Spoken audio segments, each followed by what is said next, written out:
बादशाह के ऊपर कौन होता था? ब्राह्मण होता था।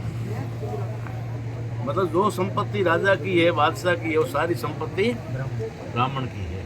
ये उनके शास्त्रों में लिखा हुआ है।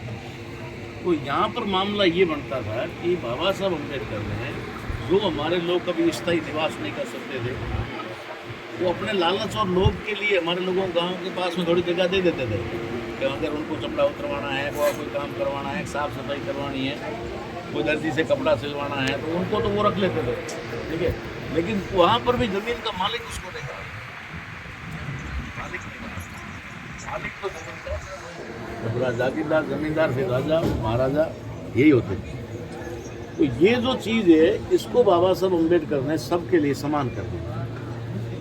संविधान के आर्टिकल 19 के तहत बाबा साहब ने संपत्ति का अधिकार दिया, उसमें किसानों को।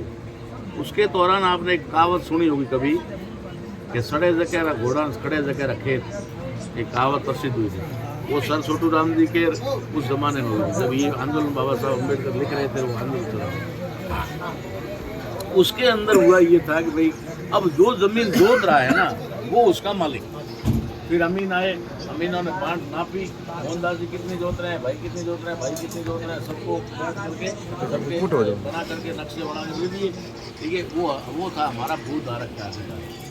लेकिन सरकारों ने देखा, सरकारों का मतलब ब्राह्मणों ने देखा कि ये तो इनके हाथ में चला गया, फिर हमारे हाथ में तो कुछ नहीं रहेगा, हमारे हाथ में तो कुछ भी नहीं बचेगा, जमीन के मालिक ये हो जाएंगे। जमीन तो निकली हमारे हाथ से, और असली संपत्ति क्या होती है? जमीन होती है।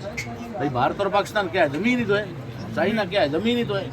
तो टेरिटोरी तो है, भूभाग है वो, ठीक है। तो जो भूभाग है वही देश का नाम है, वही देश है, वही संपत्ति है। आपके पास खेत है, जमीन है, जितना प्लॉट है उसके जो भी है वो आपकी संपत्ति है। इसलिए बाबा साहब अम्बेडकर ने अधिकार दिया, लेकिन इनको ये मंजूर नहीं था। इसलिए इन लोगों ने क्या किया, इन्होंने इस अधिकार को ख़त्म करने के लिए संविधान में संशोधन किया। संशोधन करके आर्टिकल 19 जो मौलिक अधिकारों में आता है, उसके अंदर संपत्ति का अधिकार में किसानों को कृषि भूमि का मालिकाना हक का अधिकार है, उसको इन्होंने निकाल के फेंक दिया, बाहर कर दिया, ठीक है। उस अधिकार को ही ख़त्म कर दिया, और वहाँ उसकी जगह पर इन्होंने जो हमारी खातेदारी थी, उस खातेदारी में हमारा नाम डाल दिया, और भूधारक में राज्य सरकारों का नाम डाल दिया। अब हम भूधारक थे, वहाँ से हट गए, और भूधारक हो गई राजस्थान सरकार, गुजरात सरकार, हम आ गए खातेदार। फिर खातेदार के बाद में उन्होंने क्या किया, फिर एक अमेंडमेंट किया, और खातेदार की जगह हमको बना दिया काश्तकार। तो काश्तकार का मतलब होता है खेती करने वाला। अब ये काश्तकार है, जहाँ भी खेती कर रहे हैं ये काश्तकार है, ठीक है। जमींदार नहीं है ये, जमींदार इनकी जमीन का मालिक है, ये काश्तकार है, ठीक है। तो काश्तकार तो हम उस समय भी थे, उस समय भी काश्तकार होते, तो हमें वापस काश्तकार बनाया गया। ये मैंने हरीश चौधरी जो रेवेन्यू मिनिस्टर था उसके मंच पे कहा था, ठीक है ना। हरीश चौधरी जी बैठे हुए थे, मैंने वहाँ पर मंच पे कहा था, मैंने कहा भाई बाड़मेर जिले से ही रेवेन्यू मिनिस्टर जा रहे हैं 40 साल से, मैं देख रहा हूँ, ठीक है। और ये हम लोग भूधारक से खातेदार बने, खातेदार से हम कब्जेदार बने, काश्तकार बने, और काश्तकार से अब हम कब्जेदार बने।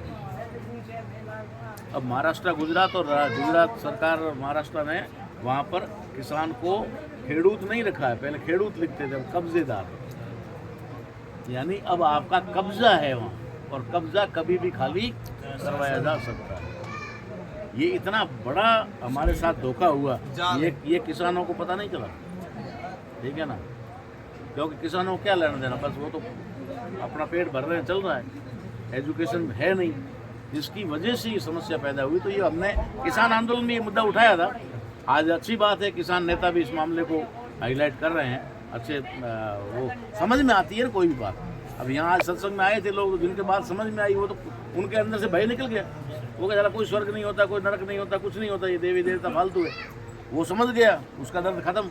तो वैसे ही किसानों को पता नहीं था, हमने बताया उनको जा करके कि भाई सर छोटू राम जी ने क्या बात कही, सर छोटू राम जी ने वहाँ पर क्या आपकी लड़ाई लड़ी थी, कौन से अधिकार थे, क्यों बाबा साहब अम्बेडकर और सर छोटू राम दो और एक तीसरे व्यक्ति थे जिन्होंने साइमन कमीशन को वेलकम किया, ठीक है, क्या क्या नाता था उनके बीच में, कैसे वो अधिकार हमारे जुड़े हुए थे उनसे, ये सारी चीज़ें हैं उसके अंदर।